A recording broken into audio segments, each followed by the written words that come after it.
So hey guys, I'm back. It's been a while, and I've come back because I had to take a little break. I didn't have anything to really post or save because some things that were there were just not at the right time. It didn't feel right, and I've been reassessing where I want to go next.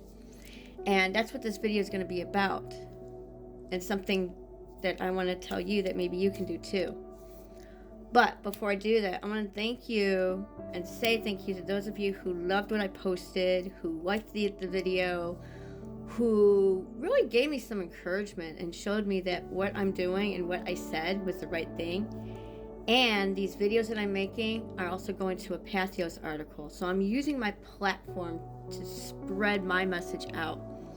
And basically to give another point of view and ways to kind of, okay, take a breath, calm down. Let's give you some ideas to help you in case you get stuck. And that's what I do. And that's why I'm a seed planter. Not giving you answers, but just giving you ideas, the little seeds, and see what grows in you. So, the first video I did was about taking that step back and just taking care of yourself, breathing, making your appointments, etc.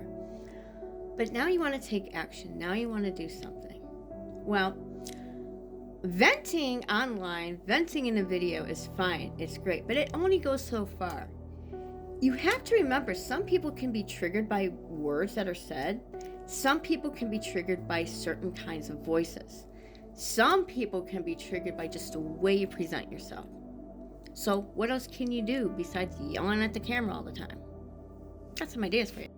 I guess that's my question is, are you the type that's going to be, is that your action? Is it going to be yelling at the camera all the time? What about you going out there and doing something? What are you doing? Are you writing to Congress people? Are you showing people how to make a phone call to your representatives, whether it's state, local, and otherwise? Are you giving tips on what to say to make your letters more effective? Are you creating something? Are you an artist? Are you out in the field painting your picture, writing your poetry, singing your song? Are you going open mic nights and performing and reuniting with that community? Are you connecting to your community? I want to see more videos of that. I want to see more videos of saying, hey, the world is shit right now, but this is what we got to do. I think the more we show how we come together and that positivity that we need to exude, and the positivity of neighbor helping neighbor, knowing your neighbors, etc.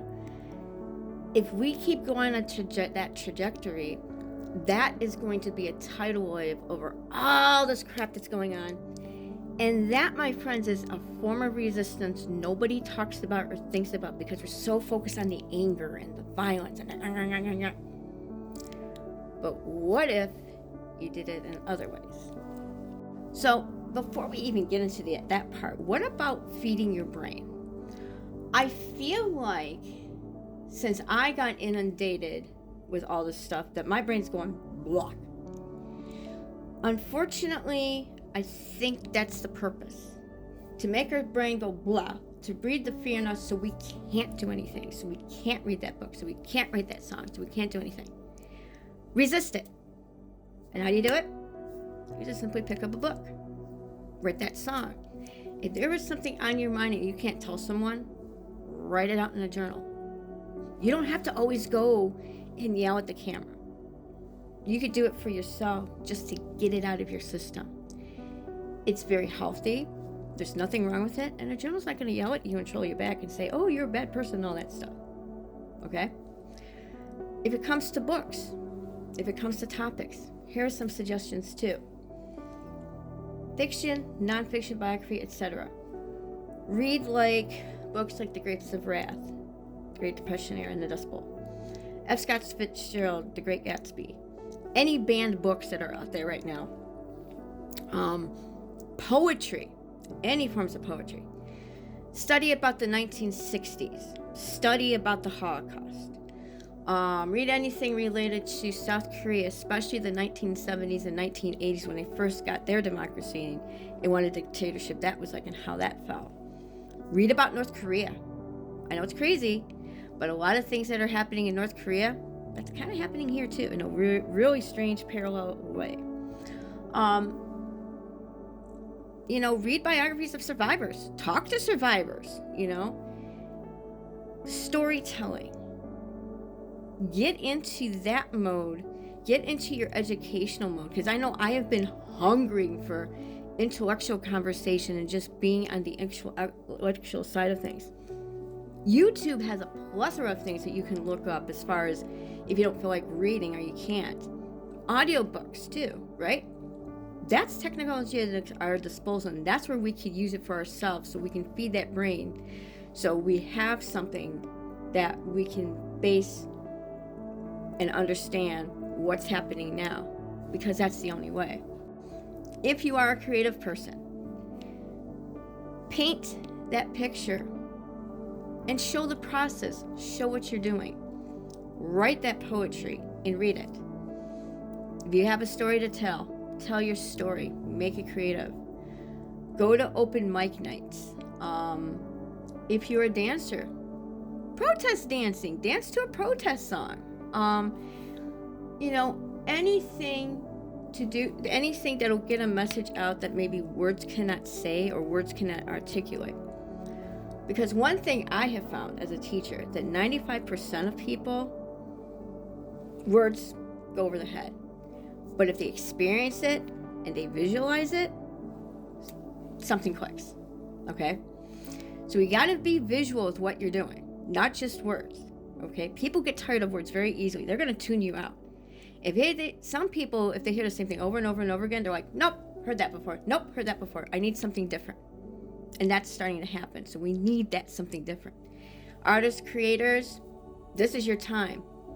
This is your time to flourish.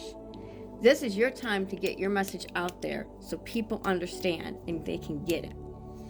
But a lot of times we have to experience it, sometimes the hard way, mind you, in order for it to really happen. But still, be creative. If we're all stuck inside, find something creative to do. Hell, you can even knit things for protesters. You can knit hats, scarves, masks, blankets, If you're a crocheter, same thing. If you're a quilter, you can quilt blankets for protesting and find out where you can donate that to. I mean, there's plenty of things you can do out there. It's just a matter of, are you taking that action or not, right? And that leads to the last. And then there's community. That's a big action. Get involved. Get involved in a letter writing campaign. Learn how to be a letter to the editor. Take a class. Get involved in an organization, like I said earlier, that pertains to the issue that you resonate with. If you're in a church, get involved with your church, Find something that makes you secure, but you're with other people, so you're not alone and you don't feel alone. And if you feel that way, talk to people. Get out into the real world, okay? Tell people, hey, I'm alone. I'm scared. I need someone. And I guarantee you somebody will help you. Even if you don't say something, somebody's going to feel it. Somebody's going to know, and they're going to come to you, okay? I think a lot of us need to kind of get off of the platform and all that stuff and really live. We cannot let fear and everything stop us. We have to live. We have to survive. That's where our history is going to come, and that's where greatness is going to come. So if you want to be a great person, let's take some action. I want to see what you can do. So I'm challenging you, okay? I'm challenging you. Make that dance. Make that video. Be creative. Let's see you at a protest. Let's see you making something. Let's see you donating something. Let's see you helping somebody. Fear and vitriol and yelling is okay, but there's got to be more to it than that.